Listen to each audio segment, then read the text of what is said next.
In the last episode, I showed you how an SUV could have struck John in the head without leaving other injuries. The animation, of course, was not meant to be an exact recreation. I don't have that kind of budget. It was only meant to demonstrate the position John could have been in when the SUV struck him in the back of the head. I explained in the video that though the animation shows the left arm sweeping across the SUV, it in fact was John's right arm, but that you get the idea. The vehicle in the animation is not even an SUV. There's no street, no flagpole, no fire hydrant, no snow. It's not a recreation. It's just to demonstrate the injury.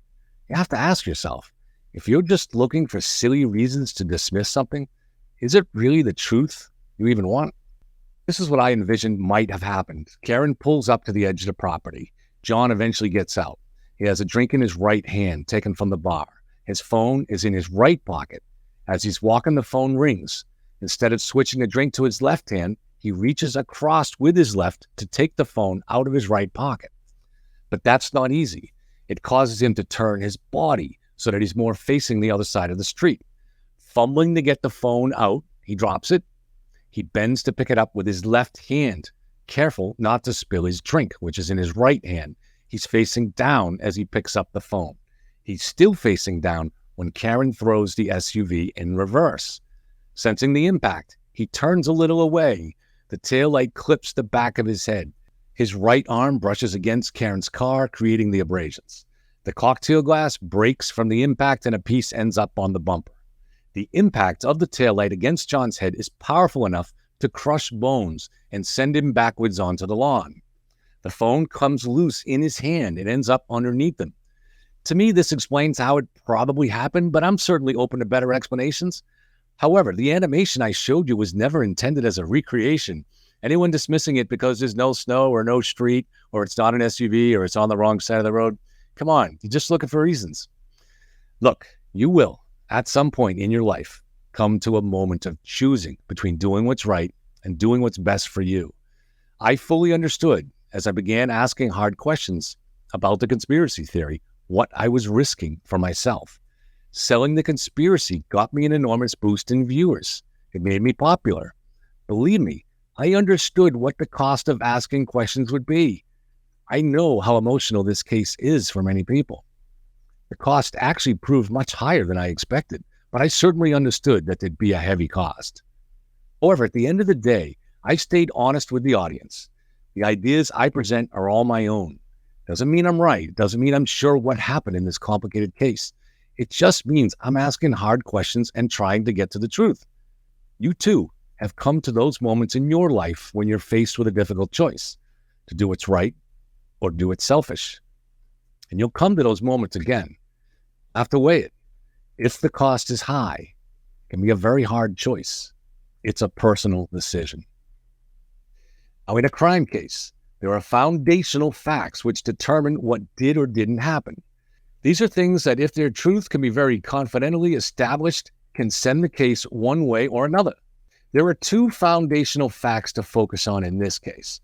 First, if Jen really did search for how long to die in the cold at 2:27 a.m., with her friend, supposedly unknown to her, dying on the lawn in a blizzard, then there is a conspiracy, and Karen Reed is innocent. If the 2:27 search did happen, then the rest of the investigation is about figuring out how John really died and who was involved. But the second foundational fact is whether or not taillight pieces were planted at the crime scene. If it can be shown there's no reasonable way that those taillight pieces could have been planted, then Karen is guilty. It's a foundational truth. And these two foundational truths have a very inversely proportional relationship. If the 2:27 search is proven beyond a reasonable doubt, then the taillight pieces were planted. They had to be. But on the other side, if there's no reasonable way that taillight evidence was planted, then the 2:27 a.m. search simply never happened. The next episode, we'll go over how long to die in the cold and some of the other things. But for now, know this. That 2:27 search is at best, uncertain. There's been a lot of misinformation, selective leaks of half documents. On one side is Rich Green, hired by the defense. We had a really hard time finding anything on him at first for a long time. But then our crack researcher, Erin, has found that he's actually spent many years doing data analysis. On the other side, Professor Jessica Hyde is among the best of the best. And despite what you've been told and sold with highly selected pieces of her written report, it's pretty clear she's going to testify that all the searches most likely came at 6:23. The time of the search might never be established with certainty, but she's going to say that's what most likely happened. Today, let's focus on the other foundational truth, the taillight evidence. There's absolutely zero evidence at this point that it was planted, so we have to determine whether it could have been planted. Means and motive is where investigations start. Did someone have the means to plant the taillight pieces? Last week, it came out that microscopic taillight plastic has been found on John's shirt. Does this tell us anything? Well, there are two serious possibilities. The more likely explanation is that John was very close to the taillight when it was broken and pieces dislodged. But a very reasonable explanation could be transference. Jen, Kerry, and Kerry examined Karen's broken taillight before they found John. If they touched it, they might have contaminated their own clothing with microscopic particles. These could have ended up on John. So without knowing more, at this point, probably the microscopic taillight particles shouldn't be factored in too much. Let's move on to the larger pieces then. This is the main piece found by the state police sometime after 5:30 p.m., about a half day after John was found on the lawn. When I spoke to journalist Aidan Kearney, he made clear that the main reason he believed there was a conspiracy was that the Canton Police did not find any taillight glass, but the state police did find it 12 hours later, and he finds that to be very incriminating. Now, I'm not saying Eden doesn't have other reasons for believing Karen was framed, but that's the evidence he was focused on, and rightly so. But are his suspicions warranted? Well, let's take a look. John was removed from the lawn around 6:20 that morning. When they put him into the ambulance, he wasn't breathing. His body temp was in the low 80s, but he did have a slight pulse, so he was technically alive. It was not yet a murder investigation. In fact, we're not even sure what the police at that time thought had happened to John. Aaron reportedly had been asking out loud whether she could have hit him, and the police collected 6 cups of bloody snow. I've said this for months, and I want to emphasize, they wouldn't pick up blood if they were sure it came from the victim, because there's absolutely no reason to. John looked like he'd been in a fight with badly swollen eyes, and they found the broken cocktail glass. So these cops obviously wondered if the blood belonged to the other guy. Maybe they could use it to make an identification. We should applaud these cops. They were doing their job.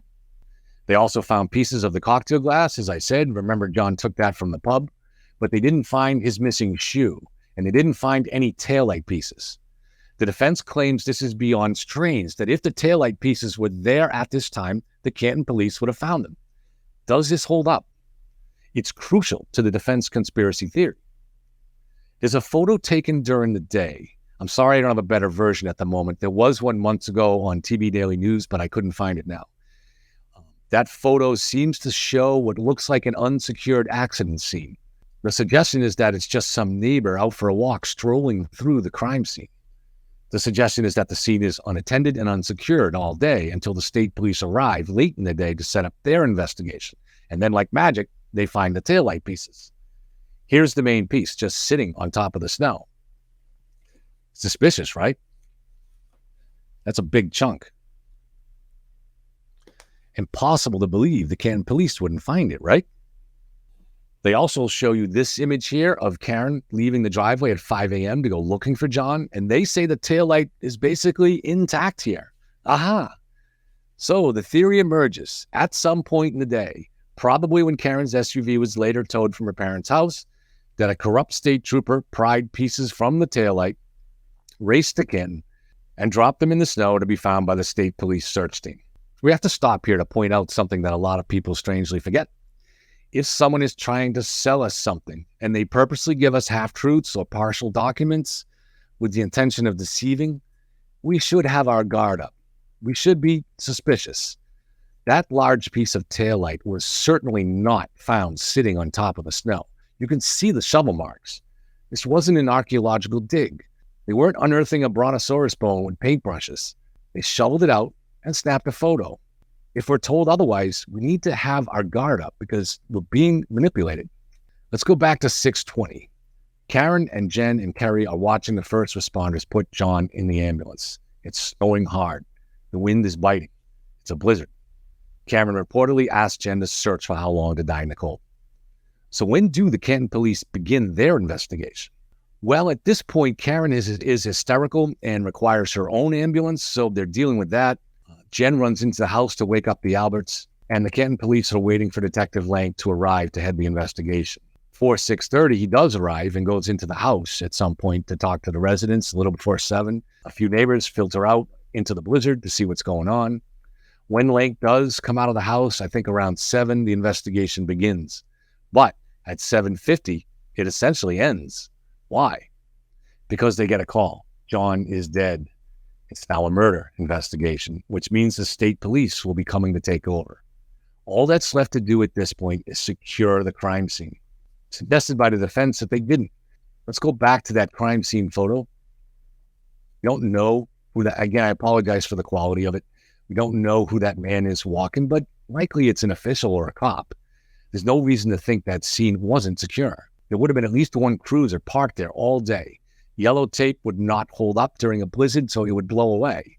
The state police evidence search team didn't arrive till 5:30, but state police cruisers were there much of the day.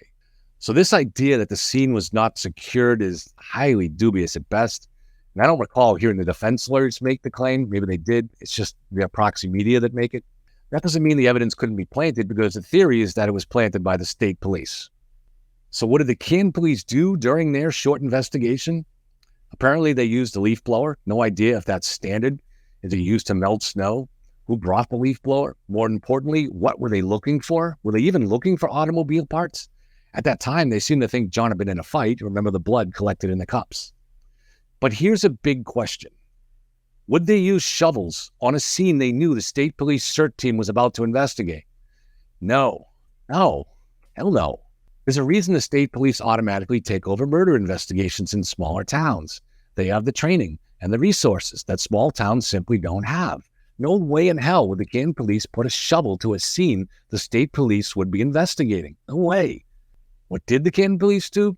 Well, other than secure the scene, probably not much. They collected the blood drops because it was perishable sitting on top of the snow during a blizzard, and they waited. There's actually no mystery why the Canton Police didn't find taillight glass. They weren't looking for vehicle debris. Their investigation was short, and they didn't want to disturb a scene the state police CERT team would soon be taking over. Aidan Kearney's main argument for concluding the state police planted evidence was that the Canton Police didn't find the taillight pieces. I think we can dismiss that. But there's so much more to discuss on the taillight, so let's go. Here's a video of Karen backing out in John's driveway at 5 a.m. She was on her way out to search for John. She backs into John's SUV with the same taillight. Did she break it here or earlier when she allegedly hit John? There are some things we can observe. Her SUV does strike John's.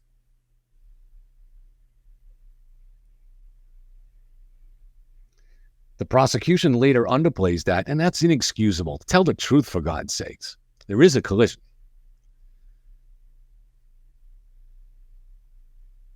But it's very low speed. No snow is visibly knocked off John's car that I can see. There's not much snow on the ground, and no taillight pieces are visible. That's important. You can see there are no pieces on the ground. No damage at all was found on John's SUV. The ring then picks up Karen pulling away. Are there pieces missing on her taillight? Depends on which moment you want to freeze things on and what part of the taillight you focus on. At first glance, it seems intact. But take a look at the corner. There seems to be a large piece missing. In fact, it looks a lot like this piece right here. The one the state police found at the murder scene. But is there really a piece missing in the driveway video? The Yellow Cottage team went over it, and we could not draw a definitive conclusion. Two of the team felt confident that this dark spot, clearly visible on the right taillight but not on the left, was actually just snow. It's the right taillight that makes contact with John's SUV. Did it pick up snow?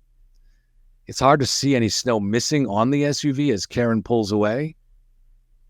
But this image of Karen's taillight might show snow. Karen's discerning eye picked it out. You might be wondering why the location of the missing glass is dark and not white. If you look at these images, there are two types of lights within the taillight: white light bulbs, which are brightest, and the red LED lights. When the car is in reverse or when the brakes are hit, the white lights go on. Note the brake light in the rear window that goes on whenever she hits the brakes. Tom Fleming astutely pointed out that the taillight could be damaged so that the glass is pushed in, creating the appearance of a hole, but where none of it has actually fallen off. In order for these images to be meaningful, to be fundamental, they have to show that a piece of the taillight glass has already fallen off. Basically, the piece found at the accident scene by the state police more than 12 hours later. Karen's SUV did not return to the scene of the crime before 6:20 when she was with Carrie and Jen, or if it did, that's a whole other issue that would indicate guilt. It's so incredibly unlikely that someone broke into John's garage between 12:41 and 5 a.m., smashed the light, and pried off pieces. And if it can be shown that a piece is missing here at 5 a.m., it's game over. Karen did it. Likewise, if the taillight is intact, game over. She's being framed. While we at Yellow Cottage could not draw conclusions, it's possible evidence both sides have, but the public has not seen, will eventually help. For example, Karen returned with her SUV before 6 a.m. with Kerry Roberts and Jen McCabe and parked it in the garage. John had a second Ring camera on the front door. And then later in the morning, Karen and her dad pulled away to go to Dighton, where her parents live. The Ring footage should show these events. If the dark pattern on the right taillight looks the same as in the earlier images at 5 a.m., then it's probably not snow. Or maybe the state police reconstruction team will show the damaged housing at the trial. And if it looks exactly like what we see in these images, it's not snow. For now, it seems inconclusive. When you investigate a murder, you start with means and motive. So the planting of evidence here would require someone with the means, access to the crime scene, and it would require motive. People say to me things like, Kev, you have no idea how corrupt cops really are. They stick together. But here's the thing. That's not enough from what we now know to establish motive in this case. If a state trooper gets caught planting evidence in a murder case, he's going to jail for many years. So there has to be enough motive to risk that. Then people say, but Kev, he didn't think he'd get caught. Prying large pieces of taillight plastic at another location and then planting them at a murder scene in front of other cops, you think that kind of thing is risk-free? Of course it's not. It's super high risk. No video wouldn't ultimately emerge showing Karen driving home with an intact taillight, or that a witness would emerge, or someone inside the house would eventually go to the police. If Michael Proctor planted taillight evidence, it was incredibly risky for him personally, and he would 100% know it was. If Michael Proctor planted that taillight evidence, he did so at incredible personal risk, a risk he certainly understood. Is there enough motive to justify taking that risk? Not at this point, not from what we know. I don't think people appreciate just how substantial the motive problem is for the conspiracy theory here, because they aren't understanding just how much the trooper would be knowingly risking. The trooper would fully understand that the odds of pulling off such a conspiracy involving so many people and with so many unknowns, such as cameras and witnesses or someone talking, he'd understand the odds of pulling that off are very long, and what a tremendous price he'd pay if the truth came out. So someone would have to have enormous leverage over a cop to make him plant evidence in a murder case like this. Enormous. Maybe the people inside the house had something really bad on the trooper, something that could destroy his life, and they were able to force him to play ball. But short of that, no. He simply would not take the risk. No way. Right now, we don't have motive. We have a perfectly reasonable explanation why the Canton Police didn't shovel out the taillight evidence. We have what could be a corner chunk missing from Karen's car when she goes out searching at 5 a.m., or that could be just snow. There's no debris visible in John's driveway. And we have the presence of microscopic taillight plastic on John's clothing, for which the easiest, but not only, explanation is that John's shirt was near the taillight when it cracked and pieces fell off. Like I said, this is an emotional case for many. And I've actually been down this road before. A year ago, I started looking into the Delphi murders in Indiana.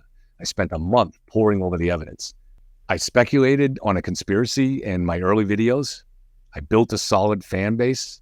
For that case, like the Karen Reed one, many people developed deep feelings and strong beliefs.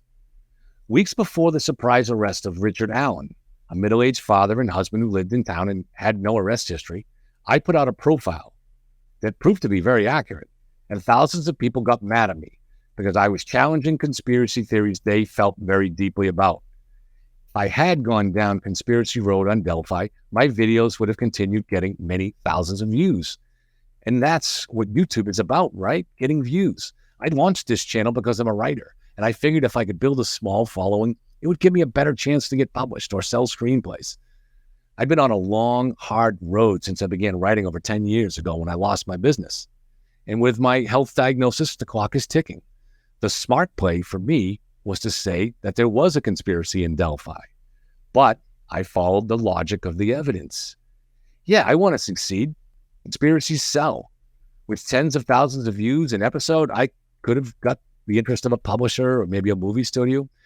All I had to do was sacrifice my integrity and say things I didn't believe.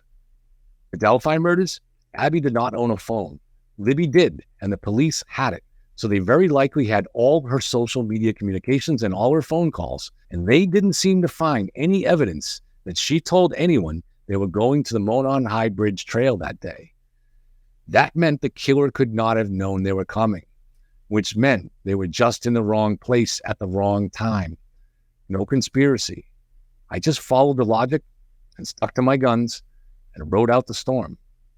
In the Karen Reed case, the only way a conspiracy theory can hold up is if the state police planted evidence. There's no known sufficient motive at this time for that, and the means for planting evidence is limited. No one thinks someone broke into John's garage in the early morning before 5 a.m., and there are no footprints in the snow. No one thinks someone broke into the garage after John was pronounced dead and his family gathered at the house with Karen's SUV in the garage. Then Karen Reed's dad drove her to Dighton, and it couldn't happen while they were on the road. It couldn't happen in Dighton. The area was covered by Ring video.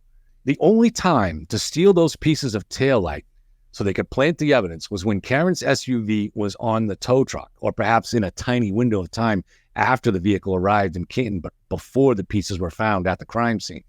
That's the defense theory, that Trooper Proctor pried pieces from the SUV somewhere between Dighton and Canton, from about 4:30 to 5:30 p.m., and everything depends on that. When it comes to means and motive, that window is the only reasonable time slot where there was means. Proctor ever have time alone with the SUV when there was no truck driver around or anybody else? Or are those people all in on it too? Did anyone take good photos of the taillight in Dighton, perhaps on the tow truck? We'll have to wait and see at the trial. Right now, we have no motive and very limited means, the tiny window from 4:30 to 5:30. We have inconclusive evidence on whether pieces of taillight were missing before the SUV was towed. If the images that come out in the trial more definitively show the piece missing earlier, then the rest of the stuff that appears meaningful now won't be. Now we need to keep looking at other evidence, but it's important to try to focus as much as possible on evidence that's fundamental. If A, then B. If 227 is real, then there's a conspiracy. If there was no means or motive to plant evidence, then there wasn't. Logic is cold and hard and unforgiving. There will always be a lot of noise, a lot of seemingly hard to explain things in a big case like this. If we stick to fundamentals, the noise will fade away. Big danger, one we have to work hard at resisting, is a tendency to seize on small, random pieces of information that support the narrative we've already bought into. This is a particular problem when it comes to conspiracy theories. If tomorrow somebody falsely accuses you of being part of a conspiracy, when your life is canvas for every odd little thing that might stick out, there will be a lot of aha moments, even though you're completely innocent. Maybe you dropped your phone in water last month and it had to be replaced. Maybe you brought your vehicle into the car wash and now that looks suspicious.